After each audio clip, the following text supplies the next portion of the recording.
Welcome to Grammar 61 Verbs plus Preposition. Hello everyone. Thanks for joining us for today's Grammar Masterclass number 61. I'll pass you over to our host Matthew Parkinson.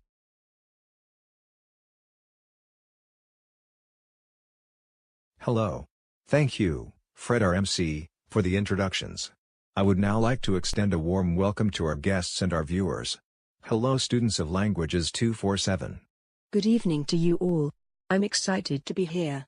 Thank you for inviting me on your wonderful grammar show. Good evening everyone. Thanks for having me on the grammar show. Today we are going to discuss verbs plus preposition. Prepositional verbs are also known as verbs plus preposition. They are very different to phrasal verbs. Why are they different? A prepositional verb has a grammatical preposition. This means that the preposition is there to introduce the direct object, and is not there to alter the meaning of the main verb. In addition, prepositional verbs are inseparable. You cannot say, "What do you excel?" You need the preposition to understand the sentence. What do you excel at? Or what did you apologize for? And so on. So they are inseparable. Finally, it is essential to learn the combinations. The combinations stem from common usage. There aren't any clear rules that govern the use of prepositional verbs. In some cases, a verb can work with several prepositions, 1, 2 or 3 different prepositions and have the same meaning. For example, you can talk/speak about something or, you can talk/speak of something. The meaning is dissimilar.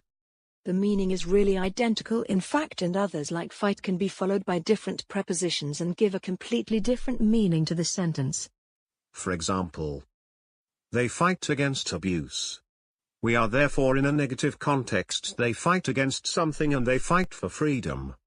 This is a positive context.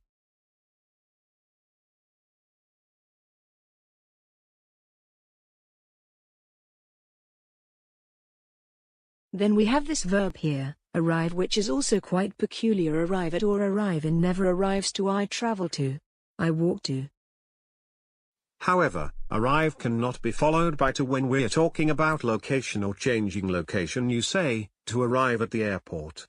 To arrive in London.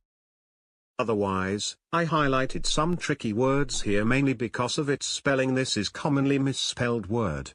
To separate greater than, it's not an E, it's an A. Trust. We can say, you trust someone. But trust someone with. When you introduce an object you must use a preposition and an object. Here I've circled object because it is said to object, accented on the last syllable. For adjectives of 1 or 2 syllables. The est. The longest. The happiest. Exceptions. The best. The worst. The farthest, the furthest. It depends on the weather. And listen. What are you listening to? I listen to a radio program. Or TV show. Not listen something. Do not forget that they are inseparable and that they need prepositions. That's all folks for this evening. Good night. Good night. Good night.